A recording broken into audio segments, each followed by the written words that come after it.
Rapidito porque sé que ya se quieren ir ya y que están un poco con hambre también. Vamos a hablar sobre el uso de la vía intravenosa en situaciones de emergencia. Y la pregunta que quiero hacer es la siguiente. ¿A cuántos les ha pasado que hemos tenido un paciente pediátrico o adulto y no hemos podido conseguirle un acceso periférico? ¿Qué han hecho? Lo han pinchado, lo han pinchado, lo han pinchado, lo han pinchado. Han llamado al amigo y lo ha pinchado, y lo ha pinchado. Y al otro amigo y lo ha pinchado. ¿Sí o no? ¿Verdad? Bolsa de agua caliente y después intentar la vía de nuevo. Imaginemos un niño convulsionando, que no le podemos conseguir acceso periférico. ¿Cómo resolvemos el problema? ¿No? Imaginemos un niño en paro cardiorrespiratorio, el cual necesita inmediatamente sus antiarrítmicos y sus vasopresores. ¿Ok? Yo sé que lo que voy a hablar el día de hoy acá, si bien no es nuevo, es algo que llevamos años trabajándolo y llevamos años tratando de que el enfermero entienda que hay una alternativa, ¿no? Además de los paños de agua caliente, además de los Vein Light, además de buscar a ese enfermero pediátrico que viene dormido y te pone la vía al adulto porque tiene mucha experiencia. Además de eso, también tenemos que pensar de que el acceso intraóseo es una opción, ¿ok? Entonces, vamos a ir rapidito para no perder tiempo. ¿Qué tan difícil es y por qué no la hemos podido conseguir? Se ha movido un poco la presentación por el tema del sistema operativo, ¿ok? Pero yo se los lo que falta yo se los voy a decir. Cuando yo llegué a Perú hace más de 9 años, ya había hecho en algún momento de mi vida 1 o 2 veces acceso intraóseo en pediatría. Y cuando llegué acá no se hacía. Entonces empezamos a investigar, a buscar, fuimos al hospital del niño, preguntamos a un montón de colegas si se usaba la vía intraósea en emergencia o no. Y más del 90% dijeron que no. Y cuando se usaba, quien hacía era un médico. ¿Ok? Entonces, empezamos a darnos cuenta de cómo tratar de demostrar que es importante. Y si hablamos de emergencia, ABCD, o sea, vía aérea, ventilación, circulación, es básico para un paciente en una emergencia. Y el acceso vascular es totalmente nuestro, ¿verdad? Además de todas las cosas, ¿no? Porque hacemos todo. Pero además de eso, el acceso vascular sí es 100% netamente nuestro. Entonces, nosotros somos los que tenemos la obligación de acceder a una vía periférica al paciente para comenzar lo que es la terapia, ¿verdad? Entonces, ese era uno de los motivos por los cuales el acceso intraóseo también debía pertenecer a nosotros a la hora de realizar el procedimiento, ¿no? Cuando no podíamos acceder a una vía periférica, ¿no? Otra cosa de la que entendimos era que un paciente en paro cardiorrespiratorio, usted podrá ser un muy buen reanimador, ¿verdad? Usted podrá hacer muy buena técnica de reanimación, usted podrá ventilar muy bien al paciente, pero si el paciente no tiene vía periférica, no hay ningún acceso, usted no lo va a poder poner ni la adrenalina, ni la vasopresina, ni la amiodarona, ni nada, ¿verdad? Entonces el paciente se te va a morir, ¿de acuerdo? Entonces, porque el paro se trata con básico y avanzado. Entonces, esa es otra de las cosas que también nos ayudó, o que nos va a ayudar a entender un poquito por qué la vía intraósea.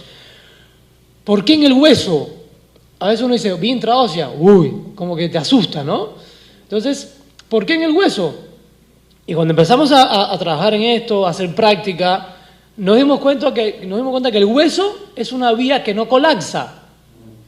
Cuando el paciente está en hipovolemia, por ejemplo, en estado de shock, el sistema periférico o el sistema circulatorio a nivel periférico colapsa, ¿verdad? Porque se trata de priorizar órganos vitales, ¿no? Entonces, a nivel periférico, las venas no es que se pierdan, ni se vayan, ni no haya, es que están colapsadas, ¿de acuerdo? Entonces, el hueso no colapsa. O sea, el hueso va a estar ahí siempre. Y este hueso posee una matriz mineral esponjosa con contenido sanguíneo que se conecta a varios canales centrales de circulatorio, que eso va a drenar al sistema circulatorio mayor, ¿no? Entonces, si usted pone un fármaco por vía intraósea, Este alcanzará el ventrículo derecho aproximadamente en menos de 10 segundos y con niveles similares a la vía intravenosa. ¿Niveles de qué? De concentración del medicamento. ¿Por qué pasa esto? ¿Qué es lo que frecuentemente hacen los médicos cuando el paciente no tiene vía periférica? ¿Por dónde ponen la adrenalina? ¿Por dónde? ¿Por dónde? Por el tubo, ¿verdad? Pero pasan la misma dosis, la duplican, ¿verdad? ¿Por qué? Porque la concentración que llega realmente al corazón no es la del miligramo, ¿no? Llega mucho menos. Entonces, en el hueso no pasa esto, o sea, llega la concentración igualita a si usted colocar el medicamento por vía ¿dónde? Por vía intravenosa. Entonces, eso es un estudio de la Biblioteca Virtual de Salud que lo pueden revisar. Igual yo aquí le estoy dejando mi correo electrónico para que, si necesitan que les mande las investigaciones, se las mando todas para que ustedes vayan viendo esta información, ¿no? Yo les voy a poner un video para que usted vea más o menos en qué consiste esto. Si pasa rápido o no pasa rápido la medicación. ¿Ok? Esta es una infusión, iba a decir infección, a nivel tibial. ¿Ok? Miren acá. Esto lo vamos a repetir varias veces para que no... Mire, esto que está acá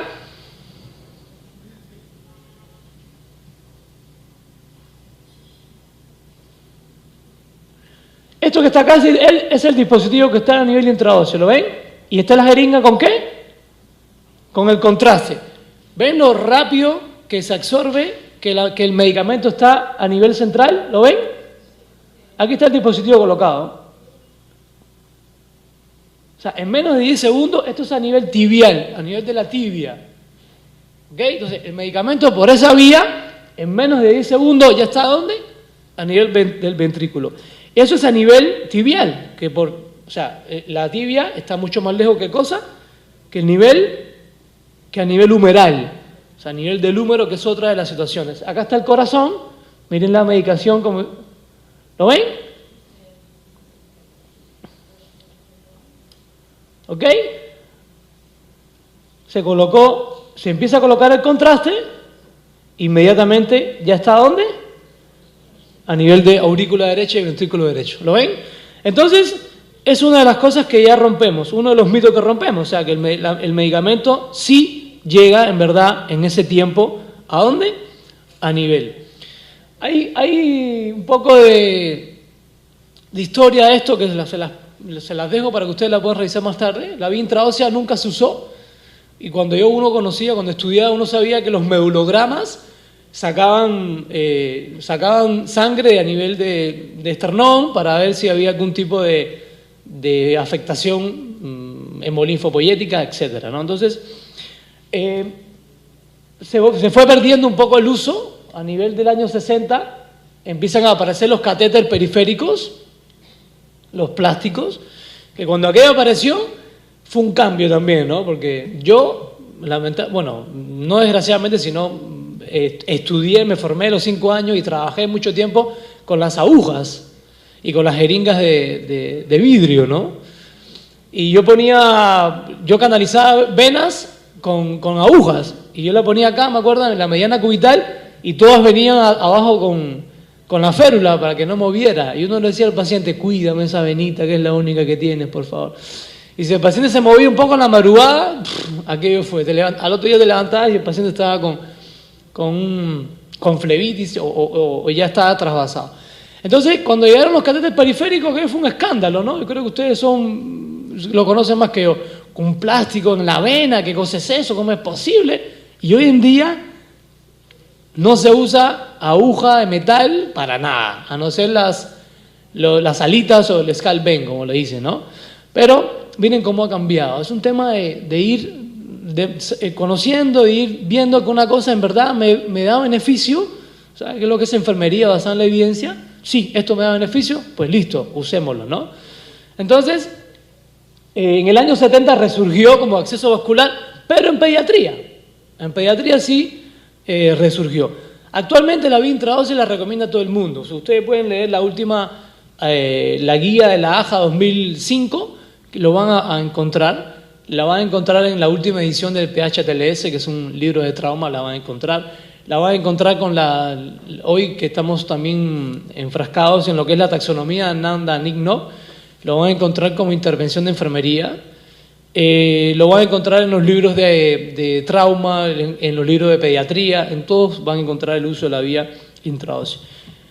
Esto es una investigación de Rossetti, Thompson y autores, en los cuales vieron que en el 24% de los menores de 2 años que hacían paro cardiorrespiratorio, el tiempo en acceder a una vía periférica era más de 10 minutos y en el 6% de esos casos nunca se consiguió la vía periférica. ¿Qué significó esto? Que ese 6% de niños falleció por un acceso periférico. ¿Okay? Entonces esto dio a la medida de que había que buscar una alternativa, y la alternativa, sin duda, que era la vía intraósea, ¿no?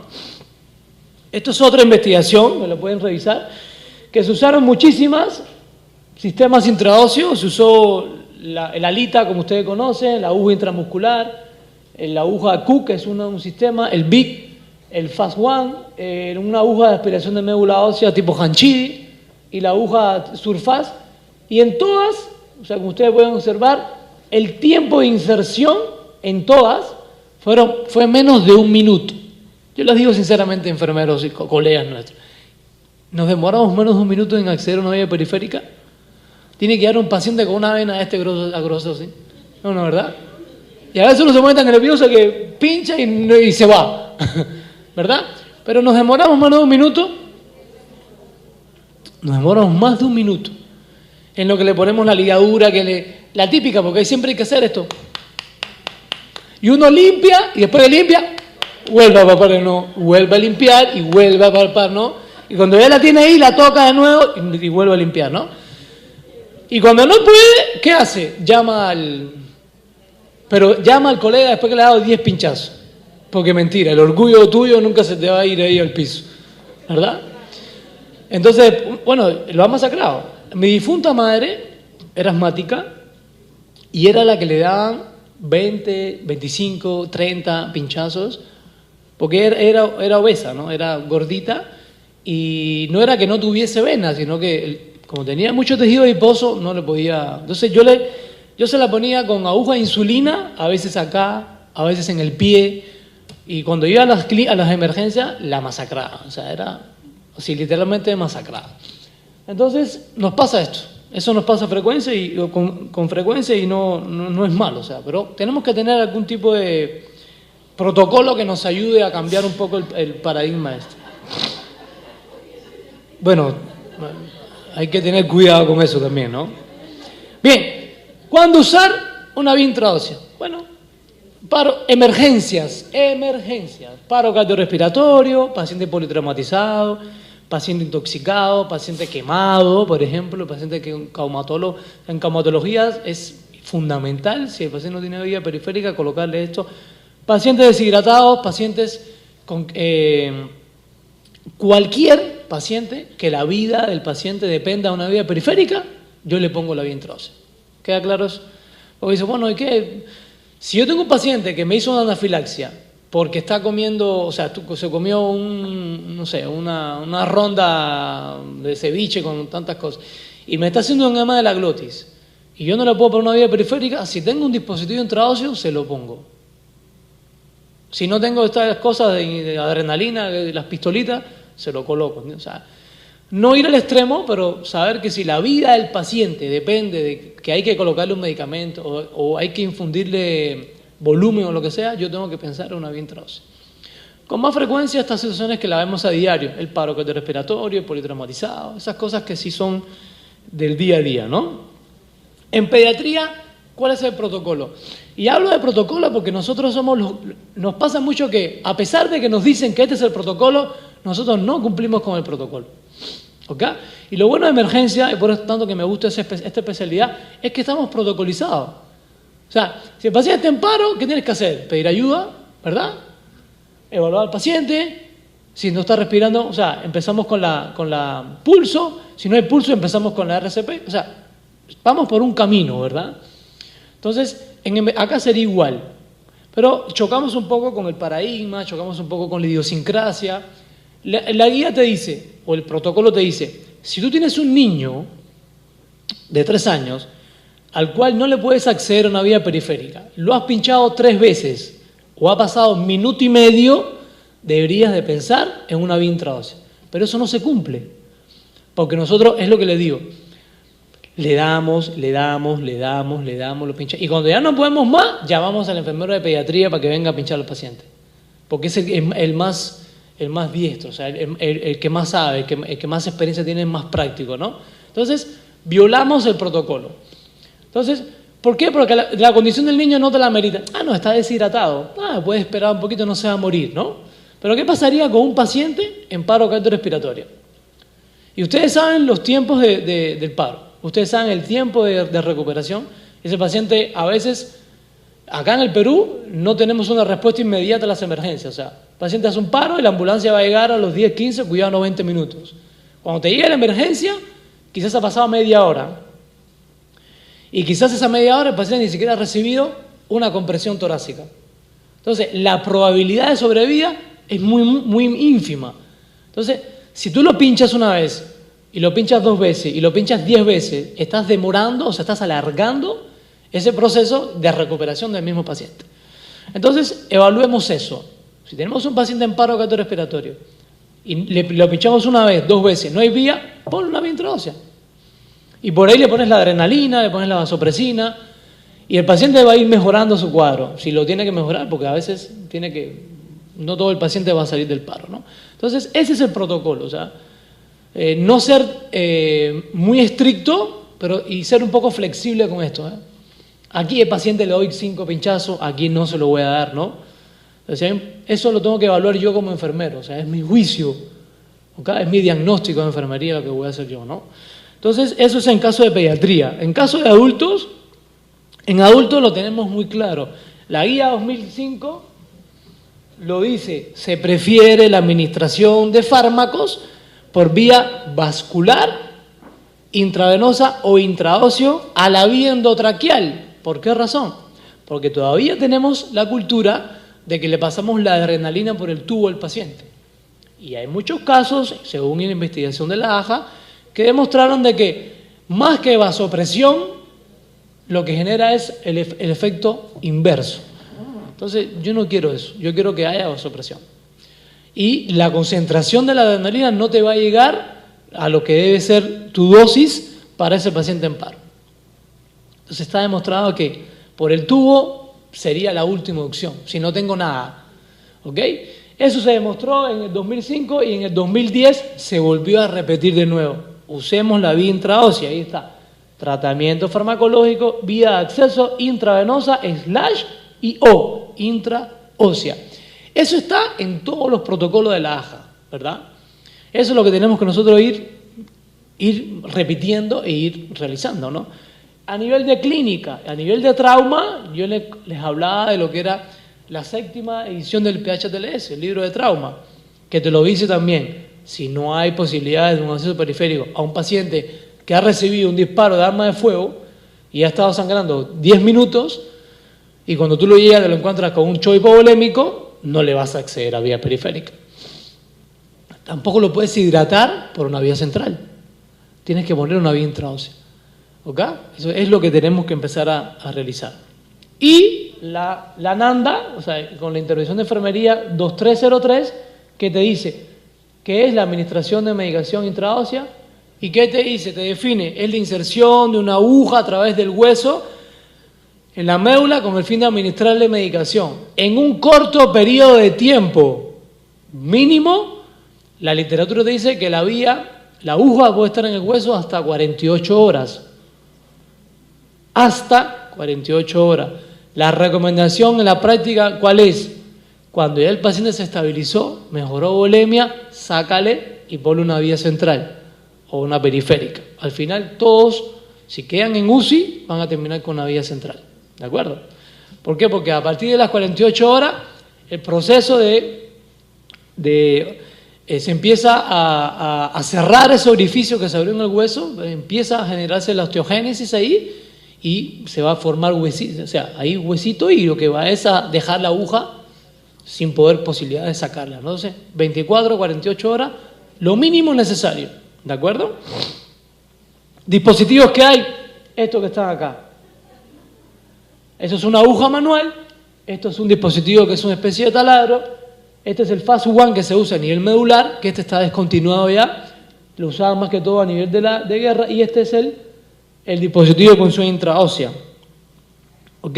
Yo les voy a poner los videos para hacer las cosas más prácticas, porque las diapositivas están lindas, pero mejor es un video. ¿De acuerdo? Esta es la incisión con el Cook, no la voy a pasar completa para no demorarles el tiempo. ¿Ok? Possible. In an emergency, this step shouldn't be belabored if... La vía de elección, ¿cuál va a ser? Tibia proximal. Después vamos a hacer un ejercicio para que ustedes lo sepan. En adulto podríamos usar humeral, podríamos usar tibial, podríamos usar malleolo distal. En pediatría, solo tibia proximal. ¿De acuerdo? Este dispositivo que van a ver ahorita es el Cook, que es una aguja. Es una especie de troca. La dificultad es que uno tiene que ir haciendo la punción, y además de eso, el paciente, si está consciente, hay que colocarle alguna infusión de anestésico a nivel local. Ahí está. Es un poco, digamos, fuerte estar ahí, que el familiar esté al lado y tú estés haciéndole esto al niño, ¿no? Pero es la única manera de salvar su vida. La mayoría de estos pacientes están inconscientes. Eso es lo que hay que tener en cuenta. Acuérdense que es una vía de emergencia. Vamos a verla ahorita. It pays to be patient and to continue use of only moderate pressure so as to avoid the complication of using too much force and carrying your momentum through the cortex and the bone marrow and through the opposite cortex, as we visited just before. ¿Qué pasa acá? No es preciso, o sea, uno tiene que ir. ¿Han taladrado alguna vez? Sí. Bien, cuando el hombre no está en casa, la mujer tiene que hacer las cosas a veces, ¿no? Agarran el taladro y empiezan a taladrar. Y sienten el... y ven cómo pasaron al final, ¿no? ¿Qué significa eso? Que del concreto llegamos al ladrillo, ¿no? Entonces, ¿verdad? Pero yo por eso pregunté, ¿han taladrado alguna vez? Perfecto. Entonces, aquí pasa igual. Uno empieza a hacer la presión, o sea, y va a sentir un plop, o sea, como un vacío. Cae en ese vacío, ¿qué significó? Ahí estamos a nivel de médula. Ahí hay que parar. Es un poco impreciso el parar, porque la fuerza que uno ejerce a veces es muy fuerte, ¿no? Pero la técnica con este dispositivo es esa: parar cuando sientan el plop, ¿no? Seems to take a little bit too long. Actually, in this case, this is one of the tougher tibial cortexes that I have personally encountered. Still, the cortex is entered within approximately 60 seconds. Definitivamente retira el mandril.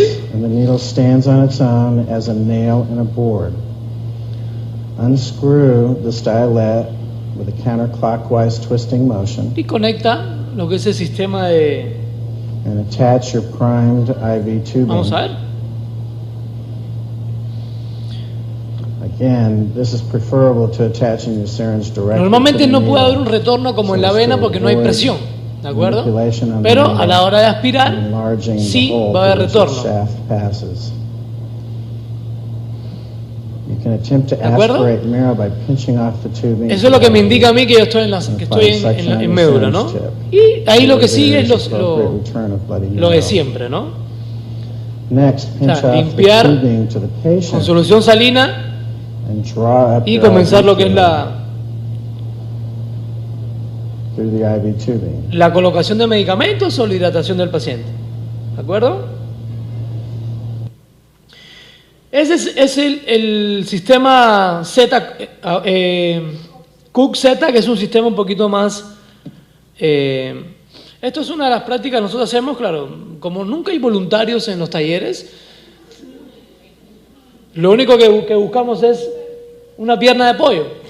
Porque con la pierna de pollo, ustedes sienten la densidad a nivel proximal y la densidad a nivel distal del hueso, ¿no? Y sienten el plop. Y ahí aspiran y se ven la médula, ¿no? Y lo pueden fijar. Bueno, esto es muy antiguo, ustedes pueden verlo. O sea, esto es, como digo, de mi tiempo. Cuando no había con qué fijar, se fijaba con una Kosher y con este esparadrapo que era el esparadrapo. Usted con eso lo pegaba y cuando sacaba se llevaba dermis, epidermis, todo, ¿se acuerdan? O sea, el tatuaje, ¿no? Que se quedaban. Entonces, con eso se fijaba. De hecho, el trocar, la aguja, lo que esté, queda en el hueso, o sea, queda firme, ¿no? Pero para evitar algún tipo de evento adverso, mejor fijarlo, ¿no? Este es otro que este es un poquito mucho más moderno, actual, que es el ZIO, es un taladro muy, muy efectivo, que tiene una aguja de 3 dimensiones y se usa tanto en adulto como en pediatría. Van a ver la diferencia en tiempo con respecto a uno y al otro. El anterior se demoró casi minuto 40, casi 2 minutos en colocar la vía. Miren este que es rápido. Nice, buddy. Ya. I'd rate that a 2. What? Yeah, that's definitely a 2. Sí, tiene un tope Right, la now we're aguja. going to aspirate. Igual aspira. I can't feel your aspirator. Isn't that beautiful? Oh, it's coming out so easy. The blood is. I can tell you that the Paciente consciente. was like Ahí next lo to ven. nothing. Really? Absolutely next to nothing. Wow. It was fast. It was doing it Really really fast. It was Definitivamente el paciente fue, o sea, a nivel local se le puso un anestésico, porque como les decía, ¿en dónde usamos vía intraósea? ¿Todos los días? No. Lo usamos en un paciente con emergencias, un paciente en paro, un paciente politraumatizado, un paciente en el cual no tiene acceso, no hay manera. Entonces, más del 85% de estos pacientes, ¿cómo están? Inconsciente, o sea, no le va a doler, o sea, no haces nada con colocarle un... Pero en este caso sí el paciente está consciente. Como lo ven, la velocidad de penetración, tanto del ZIO como del BIC, es muy rápida. Estamos hablando de 0.02 segundos y el dolor es mínimo, ¿no? I've had IVs that hurt worse. I mean, 15 per 6 seconds times 10 is a minute, so it's 150. Aquí hay algo que sí vamos a encontrar, ¿no? Que es la diferencia de velocidad de infusión de la vía intravenosa con respecto a la vía intraósea. Ok. No es igual, se demora mucho más la vía intraósea, el goteo es mucho menor, pero ¿qué busco, no? O sea, colocar un medicamento tipo adrenalina, la coloco y después le paso solución salina para acelerar el proceso. Y actualmente hay mucho, se está cuidando mucho el uso de volumen en pacientes politraumatizados, ¿no? Entonces, la guía actual del pH lo establece, no es que esa locura de antes que se le pasaba 1 litro, 1,5 litros, 2 litros, ¿no? Ahora sí se cuida un poquito más esto, o sea, 300, 250, ir buscando respuesta. Entonces, no es tanto que necesitamos pasar la infusión a chorro, ¿no? Aquí eso no nos va a ayudar. Pero sí hay una diferencia de velocidad de infusión. it's a totally zero. It's totally No hay flat. ningún tipo de inflamación, no hay edema, no hay nada, como pueden observar. Bueno, una buena técnica consiste también en una buena colocación del dispositivo. Y a la hora de retirarlo con la misma aguja, con la misma jeringa, lo retiramos, ¿no? Queda un punto de inserción, el cual tiene que ser, se le da los cuidados como a todo procedimiento invasivo que se hace para evitar complicaciones, ¿no? Este es el ZIO. Tenemos, usted va a Sodima, compra un taladro, le pone una aguja en la punta y... ¿ya?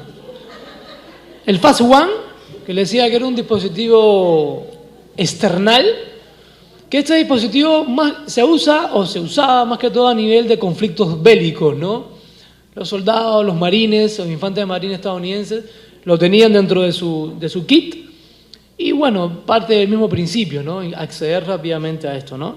Y el otro, que es el BIG, que es el Bone Injection Gun, que es un dispositivo de punción intraósea, pero este no lleva pilas, sino lleva un resorte que nos va a... Este es el resorte, como ustedes lo pueden ver, en el extremo tiene la aguja viene con un trocar y el resorte se libera a una velocidad de 0.02 segundos y entra, se libera este dispositivo de seguridad y se hace acción, se acciona arriba y después entra la aguja al hueso, ¿no? ¿En cuáles son las zonas de inserción? Las que ustedes van a ver en estos colores son las que están aprobadas por la FDA. Ojo, importante.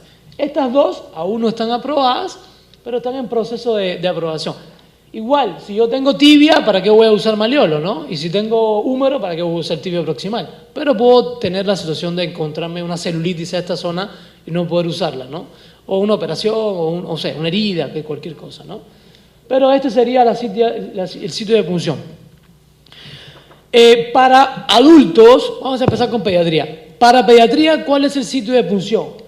Rótula, y ahí nos desplazamos y vamos a encontrar la protuberancia tibial y de ahí nos vamos a desplazar 1 centímetro hacia la cara interna de la tibia y 1 centímetro hacia abajo, o sea, a nivel distal. Pediatría sería 1 y 1. En adultos sería igualito de la protuberancia tibial, serían 2 hacia la cara interna, 1 a nivel proximal. ¿Por qué es esto? Porque en pediatría tenemos que alejarnos del cartílago de crecimiento, porque si pinchamos el cartílago de crecimiento nos metemos en problemas. ¿De acuerdo? Entonces por eso nos estamos alejando. 2, 1 adulto, 1, 1 pediatría. ¿Ok? Muy bien. Lo bueno de este dispositivo es que, a diferencia de los otros, tú puedes regular la profundidad de penetración, cosa que no hacías con el manual. Por ejemplo, si yo tengo un niño de 6 años, yo lo que hago es muevo la rosca de la localización y lo pongo en 3. Y a ponerlo en 3 significa que la aguja entrará de medio a 1 centímetro. O sea, está en la zona perfecta para que no haya ningún tipo de equivocación. Si tengo un niño de 6 años, la aguja entrará a 1.5 centímetros. ¿Por qué? Porque el tamaño de la tibia el niño se va a diferenciar, ¿no? Si el niño tiene 13 años, ¿qué uso? Un dispositivo adulto. El adulto no viene por edades, viene por zonas, humeral y tibial. ¿De acuerdo? Más o menos esta es la técnica. Yo digo que la práctica para mí es fundamental y nosotros fuimos a hacer el taller a Tumbes y una colega nos dijo, oye, pero me parece excelente la técnica, pero yo quiero la práctica, ¿no? Porque dicen los chinos que más vale una onza de práctica que toneladas de teoría. Entonces, si uno está metido en esto, uno tiene que practicarlo, tiene que saber. Entonces, esta chica se ofreció voluntariamente a que le colocáramos el BIP. ¡Oh, sí! Era la primera vez que se lo colocábamos a un paciente consciente, porque ya lo habíamos usado en un paciente inconsciente. Ya hemos hecho varios talleres en la morgue, etcétera, para esto, ¿no? Pero esta chica, casualmente llevábamos uno y me dijo, listo, yo me ofrezco. O sea, son esos momentos que uno dice, no sé, ¿para qué hablé, no? Porque estás frente a 20, 30 personas que tú dices, bueno, pero el paciente inconsciente no hay problema, ¿no? No sé si le va a doler, si no le va a doler. Y encima bueno, listo, compremos la lidocaína para colocarte. No quiero lidocaína. O sea, a pelo. Y bueno, vamos a usar el dispositivo. A pelo se lo pusimos. El BIP, el Bone Injection Gun, que es un dispositivo de punción intraósea. Tenemos acá una persona. Vean mi cara de preocupado. Porque puede que falle, puede que no falle. O sea, entonces, porque si estoy con el inconsciente y me equivoqué, bueno, no hay problema, ¿no? Pero aquí estás demostrando una técnica Y esto corre como pólvora. Si es bueno, correrá como pólvora. Si es malo, correrá como pólvora, pero de manera negativa. Entonces había que ver esto. ¿No? Ella es, miren la cara, feliz. No hay problema. Consciente. Píncheme. Voy a revisar la técnica para que se vean cómo se realiza la técnica, ¿ok? Tenemos el dispositivo que viene completamente estéril, ¿ok? O sea, el dispositivo viene estéril totalmente. Lo puedes usar, no usarlo durante 5 años y te va a funcionar igual. Viene o sea, podemos usarlo sin usarlo 5 años y puede servir de nuevo el dispositivo. No hay ningún tipo de problema. En este caso, bueno, está consciente, no le hemos colocado ningún tipo de anestésico aquí todavía, a petición de ella. A petición de ella. Con su consentimiento informado vamos a hacer la técnica para que se vea el procedimiento. ¿Okay? Primero vamos a ubicar la región, ¿okay? A nivel de la rótula, ¿okay? Está acá. Rótula. Vamos a ubicar lo que es la tuberosidad tibial, esta que está acá, ¿okay? Y la tuberosidad tibial lo vamos a desplazar 2 centímetros hacia adentro, ¿ok? Y 1 centímetro hacia arriba. 2, 1. De punción. Aquí vamos a usar el dispositivo, ¿ok? Vamos a hacer primero una asepsia del sitio. Le limpié como 50 veces. Que ya se hizo una asepsia. A veces se arrepentía, ¿no? Vamos a hacer otra. No. Para que no haya ningún tipo de situación. Ubicamos de nuevo, más o menos. Este es el lugar. Volví a tocar. La tuberosidad, 2 centímetros hacia adentro y 1 centímetro hacia arriba. Volví a limpiar. Ahí sería el sitio de punción. Okay, voy a dejar una marquita ahí para que se pueda ver. El dispositivo viene completamente sellado, vamos abriéndolo. Como ven, ¿ok? Y el sitio de penetración va a ser tibia proximal. Claro, él viene preparado para tibia, ¿no? Si sigues abriendo, va a decirte maleolo. A medida que tú abras, la diferencia, o sea, el tamaño de inserción va a ser mucho menor, ¿no? Tibia proximal. Tibia proximal. Acá viene listo para tibia proximal. Se arrepiente, el dispositivo no se arrepiente. se va a colocar aquí. ¿Ok? Voy a limpiar de nuevo. Ya. Acá retiramos el ¿Retiras? dispositivo. Ahí, el dispositivo está listo. ahí está libre, o sea, el resorte está libre. O sea, tú aprietas y se va a disparar. Si tú mueves la mano, si la levantas, o sea, tienes que hacer presión sobre el hueso, no fuerte, pero para que sepa que estás apoyado. Y nunca con el pulgar, sino con tu mano, porque el pulgar, la presión se puede ir hacia arriba, como es un resorte, y si tú no lo sostienes bien, se te puede ir hacia arriba, ¿no? Entonces, puede ser que no entre o sea, a la distancia que en verdad uno está buscando, ¿no? Esto para disparar. ¿Ok? Tu mano dominante es la que debe accionar. ¿Estás filmando? Sí. Firma Ok. porque... Ya. Ven, ahí dice...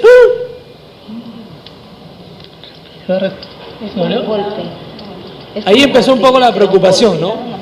El Habrá dispositivo entrado se bien, retira. habrá entrado bien. Él viene como lo pueden ver, lo aseguras, ya no usa la cocha, usa esta. ¿Sí? Ella me refería, me duele como si me hubiese golpeado con una mesa, con una silla, un golpe, digamos, un golpe. O sea, no fue un dolor que salió gritando ni corriendo, ¿no? Sí, ¿Sentiste que entró? Sí, es como que te hubiera golpeado con una mesa. Dolor como que quisiera decirle sácalo. La retiras, ¿Quieres que lo retire? retiras la guía que tienes ahí. Falta. Y ahora es cuando es. ¿Habrá o no habrá retorno? Esa era la pregunta mía. Ahí está. Ahí está. ¿Estás filmando? Si no había retorno ahí, yo salía corriendo. ¿Ya? Está bien culata, pero no tanto. Bueno, ahí no quise tampoco insistirle mucho con el tema. Le conectamos la endoplixis. ¿Qué pasa? Como ella estaba consciente, sí sintió dolor a la hora que empiezas a infundirle. Ábrele ya. ¿Por qué razón? Porque está consciente. Entonces, al ingresar, ¿qué vas a ingresar? O sea, estás haciendo compresión de los nervios que están a ese nivel, ¿no? Pero no había dolor, o sea, solo dolores, no había inflamación, no había... Esta parte de acá. Sentía un poco de dolor ahí, claro, estaba consciente.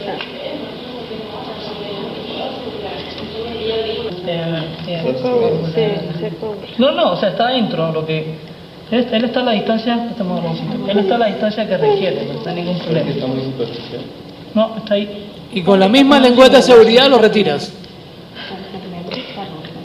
Claro, te voy a retirar ya, ¿listo? Respira, Marta, respira.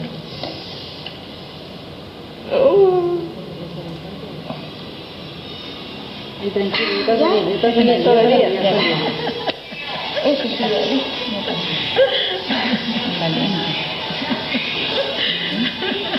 ¿Dolió? sí, ahí está. ¿Ves que el sitio de punción no es nada? Mira.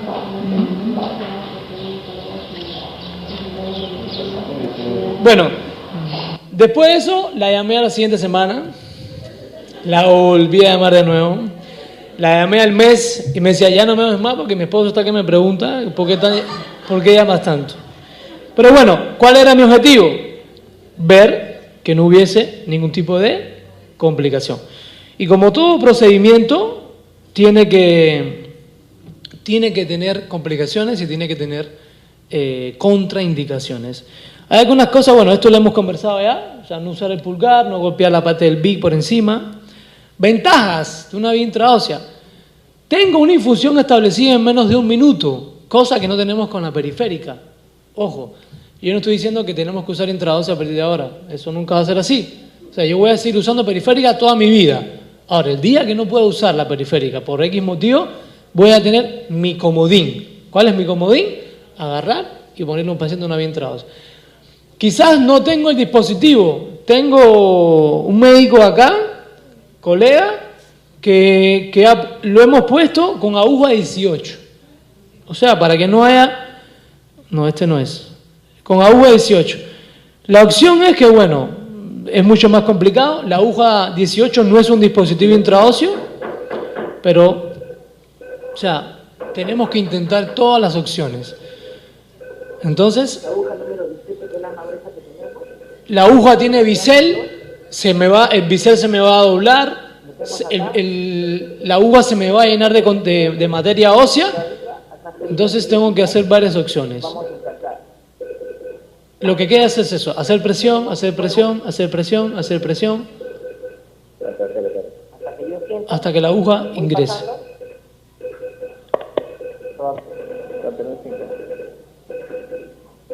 ¿Correcto? Yo he sentido que ya he pasado la tablet. Claro, como dice él, he sentido que he pasado porque he sentido el plop, o sea que ya, pero cuando esa aguja llegó ahí, eso está lleno de materia, o sea, de materia ósea, eso está lleno de... Y ahí no puedo, cuando paso la nuclisis ahí no va a pasar nada, entonces eso va a estar tapado. Tengo que, inventar. Agarro un catéter 18 largo, le saco la guía y se lo paso por dentro de la aguja para limpiarlo. Ahí está grabando ya. ¿Ok? Ahí estamos grabando. Él ahí se demora porque no limpia bien. Por favor. Estaba muy corto, tenía que ser largo. Ya está, listo. ¿Ya lo limpió? Una jeringa. ¿Qué hace? Dame una de Lo único que poder, va a aspirar igual, fue lo que le comenté yo, debiste haberle puesto un poquito de cloruro a la ahí le pone la jeringa sola, pero igual se ve se ve el retorno, ¿lo ven? El retorno, o sea, yo estoy en zona y lo que tengo que hacer es simplemente colocar Señores, la vida de un paciente depende de nosotros a veces, y de un niño más todavía. Entonces, por ahí hay que ir viendo las posibilidades. Fácil de usar y bajo dolor de penetración, se puede utilizar. Por ahí puedo pasar cualquier cosa, medicamentos, sangre, derivados, lo que sea. O sea, no hay ninguna contraindicación de que no puedo pasar. No tengo contacto directo con la sangre del paciente, eso también es una ventaja. Y viene acá el tema. Contraindicaciones absolutas no hay ninguna. O sea, relativas sí hay. Claro, si yo voy a atender a un paciente que tiene una fractura de tibia y peroné, no le voy a poner ahí, se lo pongo en el otro pie. Si tiene fracturado los 2 pies, porque fue un paciente motociclista, ¿qué hago? Le pongo a nivel humeral, ¿verdad?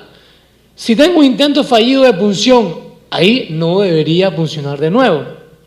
Y lo otro es, si el paciente tiene historial de enfermedades óseas.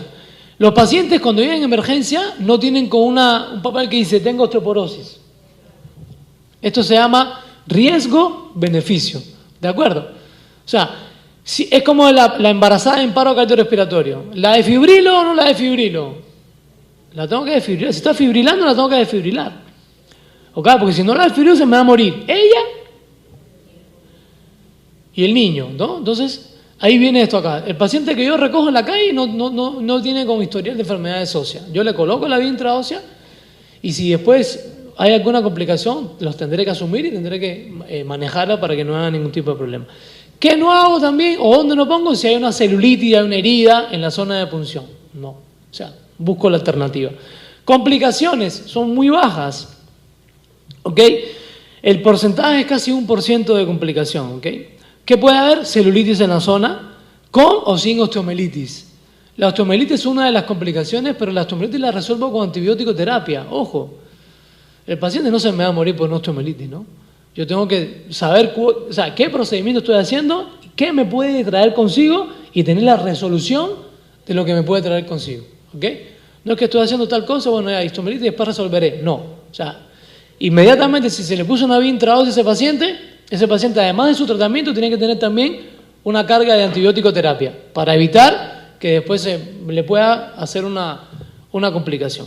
¿Ok? Síndrome compartimental también puede haber, porque si usted dispara con el BIC, puede fracturar la tibia, aunque es un hueso, ese hueso más largo, es un hueso muy fuerte también, hueso largo, pero igual hay que tener mucho cuidado con esto. Lesiones del cartílago de crecimiento también, si no estoy pendiente de que es un niño y le puse en la zona del adulto. Eso ya forma parte de mi pericia, ¿no? De lo que yo hago. Que alguien haya muerto por esto, hasta el momento nadie. Los mitos sobre la vía intraósea, bueno, ¿el osteomelitis es mayor riesgo? ¿Infusión? No. O sea, la osteomelitis son muy pocos casos los que se han reportado y simplemente todos fueron superados con antibiótico terapia. Sí, debo saber que se me puede presentar. Que la inserción del BIC es extremadamente dolorosa, ya lo hemos conversado. Un paciente llega con el 85% o el 85% de los pacientes llegan inconsciente. ¿Ok? Yo sé que si el paciente estuviese consciente, yo tengo que agregarle a esa carga de infusión un analgésico y también tengo que agregarle, antes de colocar la vía, un anestésico local. ¿De acuerdo? Según la práctica, como les decía, la mayoría de la gente viene con esto. ¿Que esto es un procedimiento difícil? No creo que sea muy difícil.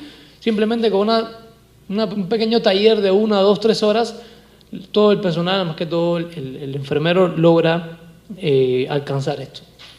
El mensaje, bueno, me preocupo por lo que en verdad me es para mí de interés, es todo lo que pueda mejorar para mi quehacer profesional, cosa que los pacientes me lo van a agradecer, es lo que me tengo que preocupar. Entonces esto es algo que nosotros podemos ir viendo, lo podemos ir tratando. Yo sé que a veces es muy difícil romper el paradigma, que esto empiece a usarse, pero muchas de las cosas que he aprendido en la vida las he tenido que aprender con pacientes que después han fallecido y he tenido que quedarme ahí con ellos entubándolo o poniéndole la vía intraósea. Yo los exhorto a eso, ¿no? A que tratemos de ver la posibilidad de que de esto se comience a hacer. Estoy seguro que diariamente tienen pacientes en estas condiciones y eso es lo único en verdad que les va a poder ayudar. Yo me despido, les agradezco su paciencia y su tiempo. Muchísimas gracias.